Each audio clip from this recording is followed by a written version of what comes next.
ministro Dias Toffoli já havia avisado antecipadamente aos colegas ali de Supremo que apresentaria um voto meio termo no julgamento das drogas. Mas mesmo esse gesto não evitou a sensação de surpresa no colegiado. A apuração é de Luísa Martins. Vem para cá, Luísa. Explica pra gente essa história. No fim foi surpresa também, não só pra gente, mas também para os colegas de toga? Pois é, eu ia brincar isso antes da Luísa falar, porque, pô, que alívio, né? Porque ficou uma... Achei que era só eu. É, porque ficou ali aqui na redação da CNN em São Paulo, e aí a gente soube que mesmo na corte ficou todo mundo, peraí, vamos entender exatamente para onde que vai. E deu para perceber que mesmo os veículos demoraram para conseguir noticiar porque precisavam entender o voto. Então, se nem quem tem notório saber jurídico, como os ministros do Supremo, pegaram de primeira, pode todo mundo dormir tranquilo, né, Luísa?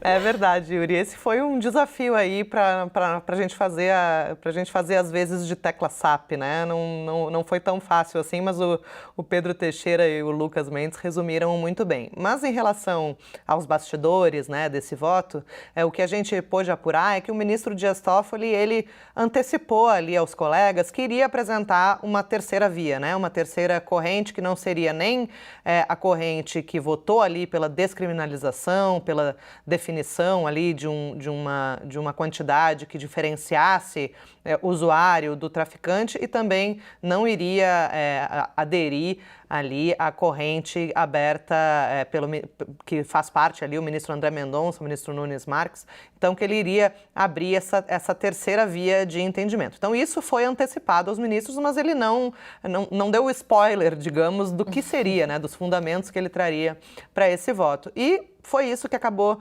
pegando de surpresa uma ala de ministros, porque houve um entendimento de que o ministro Toffoli, ele fez, como a gente acompanhou aqui ontem, né, um longo voto, uma longa explanação, defendendo, na verdade, em defesa da descriminalização, falando que essa é uma política que acaba impactando o sistema carcerário, que acaba evidenciando ali uma desigualdade social, a questão do racismo, né, o 2 pesos, 2 medidas ali, com base né, na posição social de quem é flagrado portando droga, ou é levado para o presídio ou é ignorado e segue a vida, né? Sabemos como isso funciona no Brasil. Então, o ministro fez essa longa explanação, estava dando a entender que iria se formar ali a maioria, e o que seria bem relevante, porque o voto dele seria o 6º dos 11 ministros, né? Então, formaria de fato a maioria nesse sentido, já daria uma resposta ontem mesmo, né? Mas isso não aconteceu. No meio do caminho, ele virou ali uma chave e acabou não se alinhando ali a essa corrente que estabelece a quantidade, embora ainda haja algumas divergências sobre qual seria essa quantidade, né?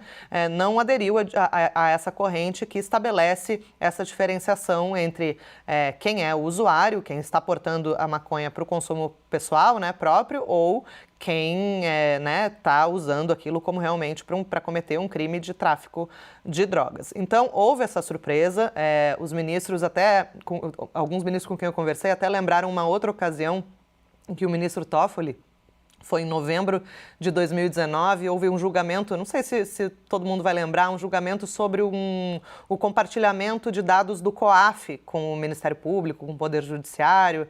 E naquela ocasião, o ministro Toffoli também deu um voto muito longo e substancioso, com muitos argumentos técnicos, e que os próprios ministros ali, quando acabou a sessão, ficaram sem entender. Houve uma frase célebre do ministro Luiz Roberto Barroso, que chegou no fim ali do julgamento, a gente perguntando, ministro, explica pra gente, né? Ninguém entendeu o voto do ministro Toffoli. E aí o próprio ministro Barroso falou, tem que chamar um professor de javanês para detalhar isso. E 2 ministros me lembraram justamente desse caso para fazer uma referência aí ao nível de detalhamento trazido pelo ministro Toffoli, que tornou aí um pouco difícil de compreender.